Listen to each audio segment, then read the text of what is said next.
the sequel. Hello. Good afternoon from a overcast but not too cold Liverpool. We're in what a man on the Ryanair flight on the way over said to me, Ross, this is the 33rd county of Ireland.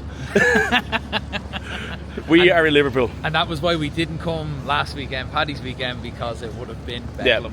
Yeah, it looked actually better cracked than fucking Dublin. Yeah. So boys and girls, we are here. This is my fourth trip to Liverpool, but good friend Brian here, he has never been. This is my first.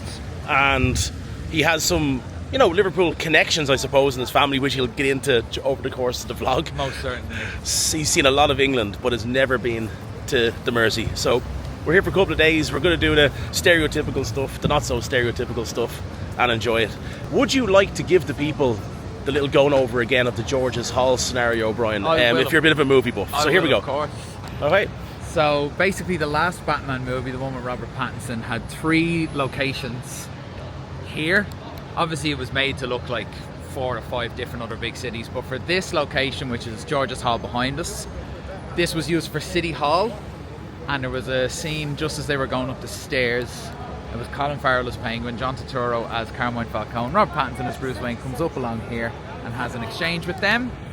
And I thought this was a beautiful choice for a City Hall building, and it does genuinely look like it could be anywhere in the States, but it's here. Yep. And it's as majestic and as beautiful as the Parthenon I've seen in both Nashville and Greece.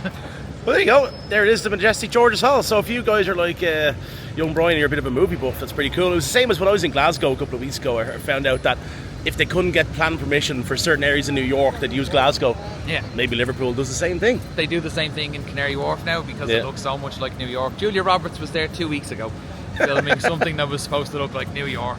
And everyone was like, she might come into the pub you work. And I was like, I really doubt Julia Roberts after a 12-hour day shooting at her age is like, do you know what? I'd love a pint of Guinness from Brian. Don't put yourself down like that.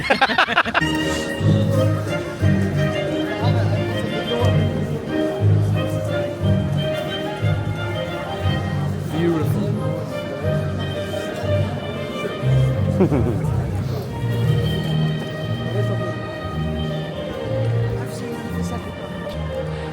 Fully enough, the Everton merchandise stall is closed for the day. That sounds very odd. That's correct. Thank you.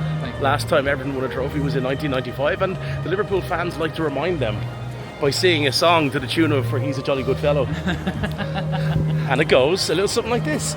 You haven't won a trophy, you haven't won a trophy, you haven't won a trophy since 1995, since 1995. You haven't won a trophy, you haven't won a trophy, you haven't won a trophy since 1995. We have to be careful because I find Liverpool is a bit like Manchester, where like most Liverpoolians are Everton fans and most Mancunians are actually City fans. So. Oh yeah, well, we all have our problems. Yes.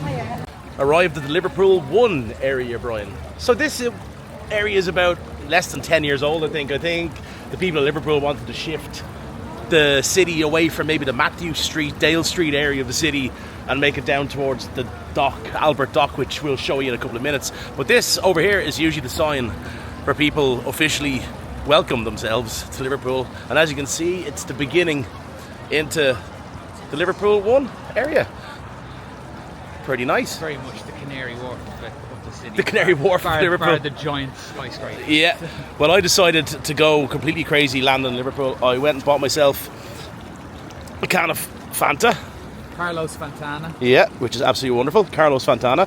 Watchy is packing a water. Packing some water. Yeah, absolutely. Look at him swizzle that, girls. Look at that. You can pause it there. What a man. Okay, so... What a man. What a man. Stick it in 4K and put it on pause. Oh, fantastic. Oh, look. Somebody put a time-lapse on eye. it. Oh, yeah, and it'll be probably about just as much a waste of money as the London Eye. £39, might I add. Yes. Might I add.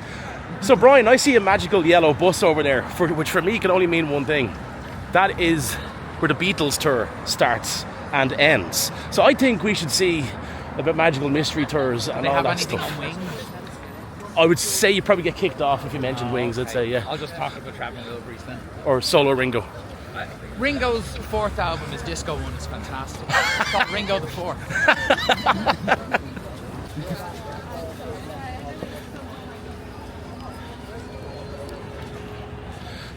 So down in the Albert Dock area, this part of the city was where the economic basis of the city was years ago. There's something like 100 separate docks at one point where the boats can just moor themselves up.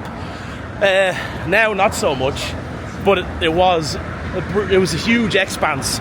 Across the road is the bus station. That's where the number, I think it's 26, goes to Anfield. So for day 2 tomorrow. Yeah, we'll be back at Liverpool One bus station. Gave the game away there, but that's okay.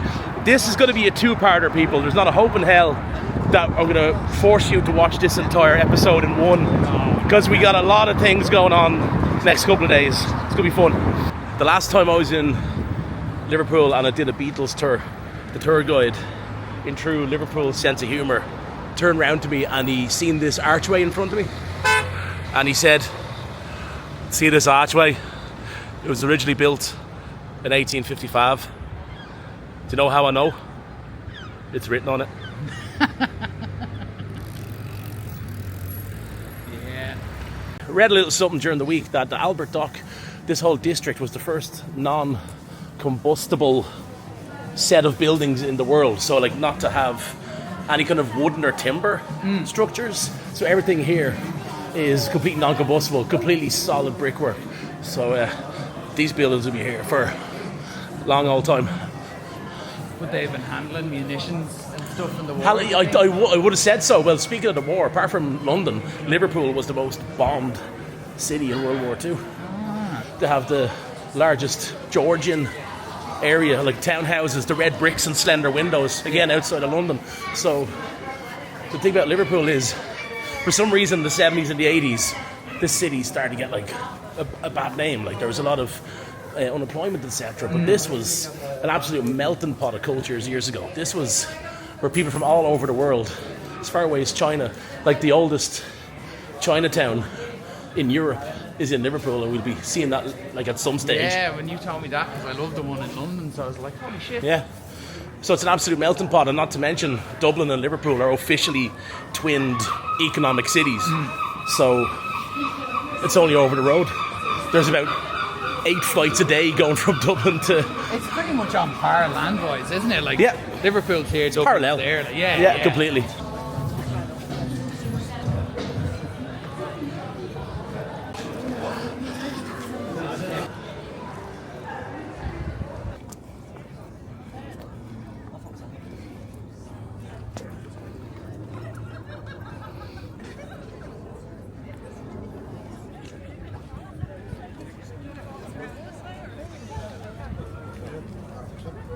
You can't deny the beauty and the fact that they put so much into modernising some of the buildings around here and stuff. Yeah, no, the city's made a real effort to kind of make everything like off the river. So, ladies and gentlemen, this is the River Mersey. Almost as brown as the Thames. Almost. And we have our romantic love locks, of course. Of course, in Dublin, they tried to do that at the Halfpenny Bridge, and Dublin City Council took them all away. Nearly collapsed the bridge in, that's why. Yeah. The bridge in Cologne is the only bridge in Europe that they're allowed because it has no effect to the structure of it, so it won't make it go in. I don't know about these, but... Yeah, it looks like the ones in Liverpool, they're going to be a long time trying to shift these ones here. Also, it's not a bridge, it's just some fencing. It's not going to like tear anything down. But yeah. That was why the ones in Dublin got taken out, because they were like, yeah, the Halfpenny's like, it's been around since God was a child. Yeah, Halfpenny Bridge is about 200 years old. I think it was 1816. They used to charge a halfpenny over it. My mate Jordo, who lives here, he always says, like, I was getting a tour off from the last time I was here, and we're looking out over the river, and he said that's usually where the Irish boats leaves from. He calls it the Irish boat. Just like, it was just like he said, the Irish boats. The Irish boats.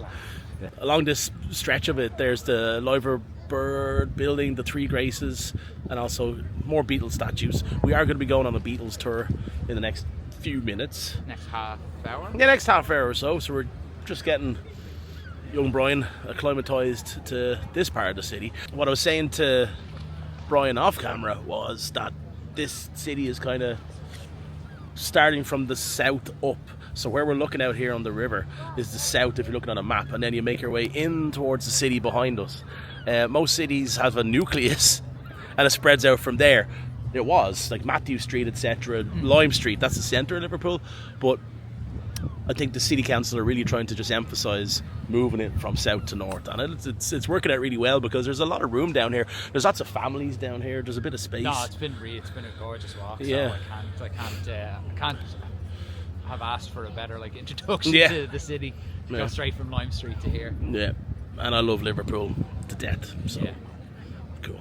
It'll take us just on an hour to go right round the city and back to the Royal Albert Dock. We've got 11 stops in total. Some of the stops are out of action because of the road race that was on this morning, the half marathon that was on. So bus stop number 2, we can't get anywhere near. The left-hand side of the pavement is far wider than it is on the right-hand side, and that's because the overhead railway used to run right the length of the dock system on the left-hand side of the road. It was known locally as the Dockers Umbrella, got taken down in 1957. Coming up to bus stop number 3. Ding the bell. Over on your right, 160 different shops, bars, restaurants, cinemas, all to choose from in Liverpool One.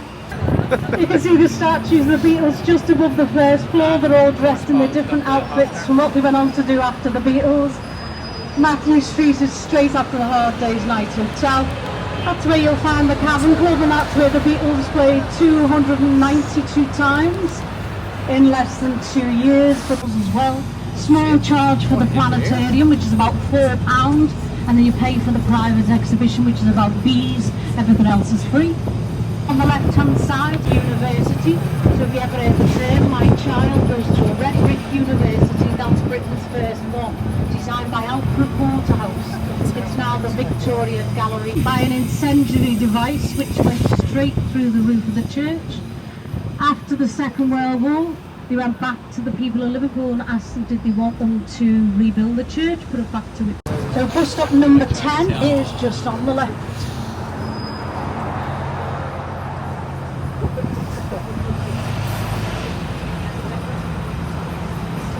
So I think we got on the wrong hop-on, hop-off bus. We definitely got on the wrong bus. We saw the gentleman that we had purchased our tickets of, and he definitely gave us a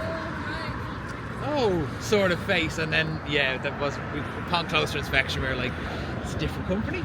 Yeah, the guy that sold me the ticket was sitting in the doorway of another bus, and his jacket matched the colours of that bus. Yeah, whereas our jackets...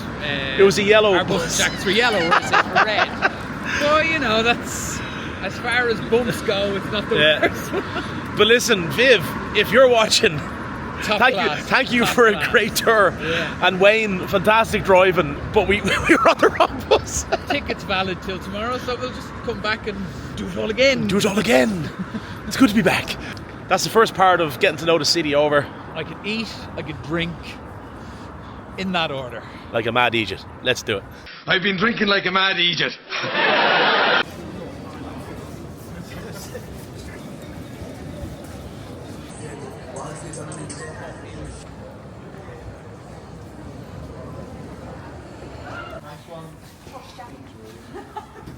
So, first point of the mini holiday. Of course, we went with a classic. Yeah, timeless classic. The Bird and Arms, first point in Liverpool. Away we go.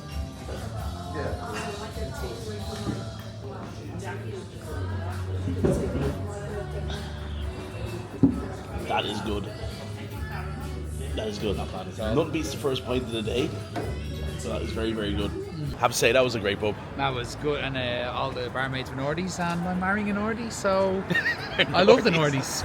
He loves the Nordies. He likes the Nordies. Well, I love one specific Nordie. Nordie, by the way, that's slang in Ireland for people from Northern Ireland, or north of Ireland. So that was the Bird and Arms, proper pub, and I have to say the Guinness is quite delicious, but we're getting quite hungry. Yes, I could eat. Let's do it.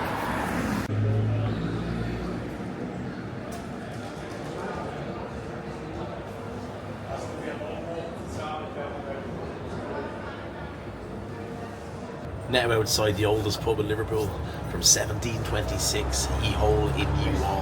Why not go to the oldest pub? One of the oldest pubs in the town, I believe.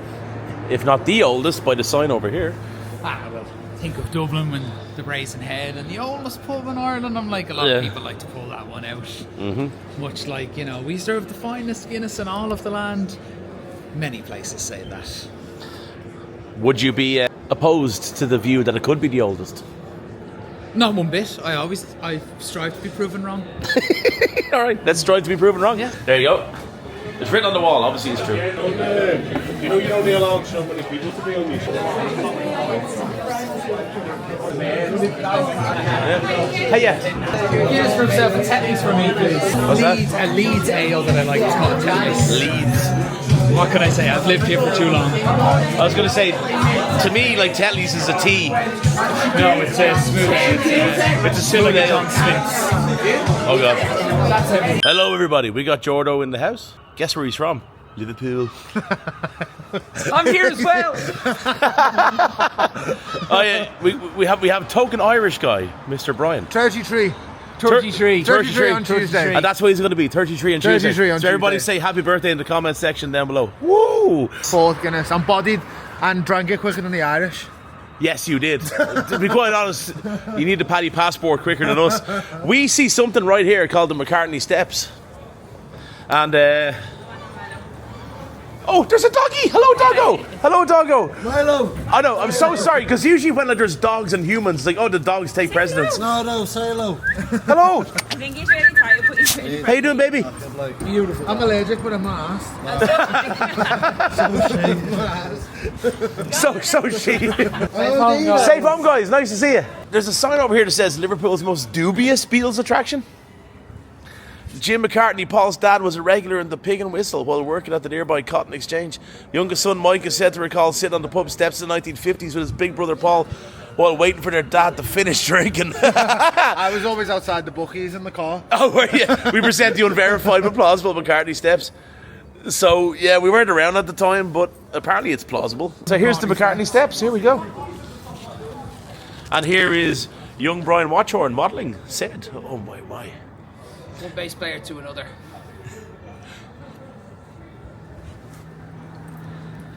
That is pretty cool. That is pretty cool. Shall we get a drink? What's the crack, boys? Oh, it's the crack boys. 33 boys. 33 in the crack, boys. 33 boys. I need some happiness in my life. There's some dogs in the pub.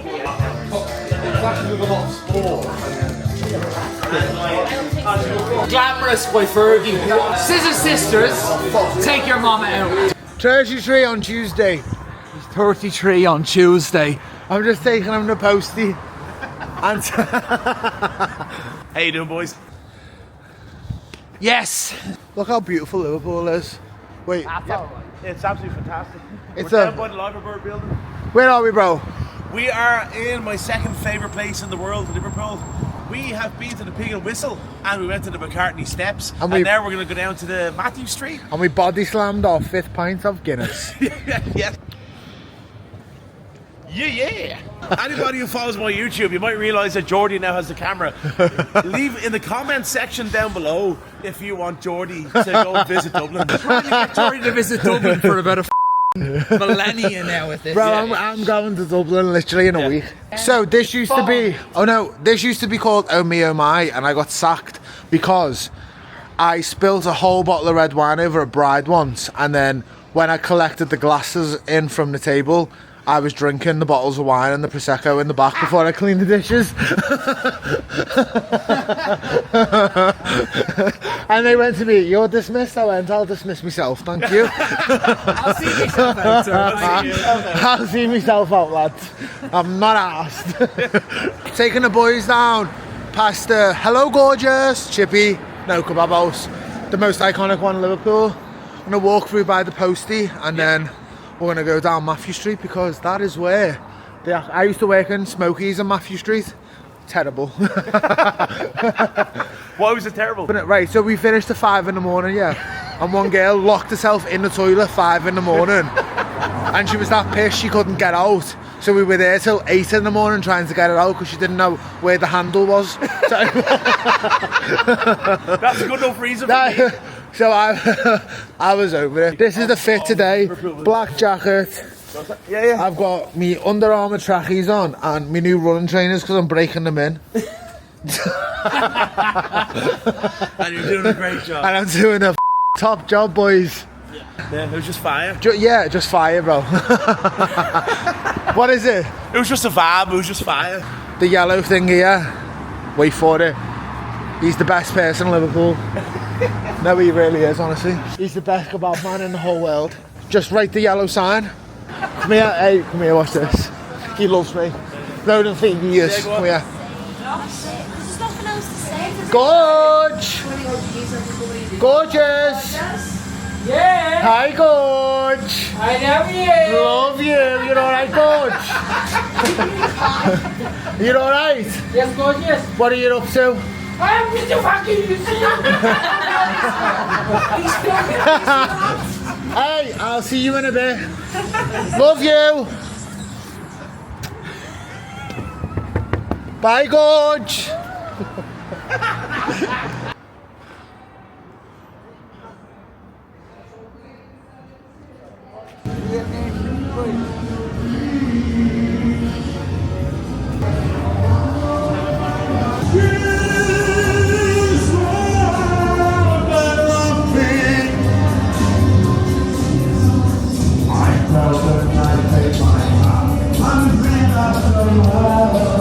That Scouser Tom Jones scared the out of me, lads. Yeah, me too. So here's the Beatles area, Mathew Street, really. A lot of people don't realise that the Cavern Club that exists today is not the Cavern Club that the Beatles played at.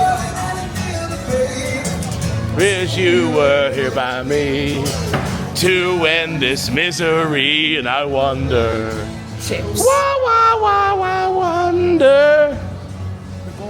Why? The bad news is, I would have got my train in 20 minutes. That's okay. Run away. All roads lead apparently to the Cavern Club. Yeah, it's kind of a lot of back streets. It's feel pretty cool to witness it. Yep. And I will say, even though we're going the wrong way, we will eventually find a way we're going. It's continual. Oh, okay. if you Don't worry. If you didn't see it, then Watchy is obviously following. If you are in England, you use City Mapper and not a Google Maps. That is my information. My Google Maps have just completely failed. Yes, So they have a bit of a Mary. As a great friend of mine once said. not gonna lie, I'm pretty confused by an Irish American bar. Like, what does that even mean? I don't know. Ladies and gentlemen, Cilla Black. we have Stitch Jones on Cilla Black.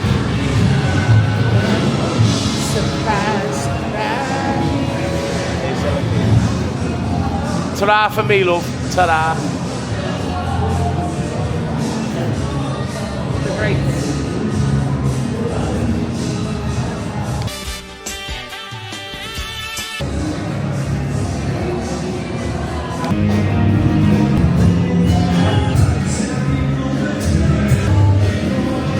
Mr.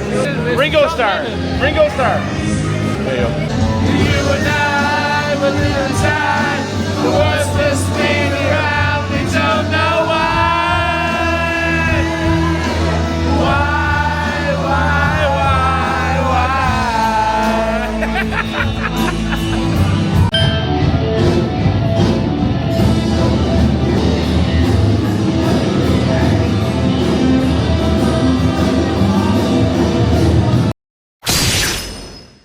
When you walk through a storm,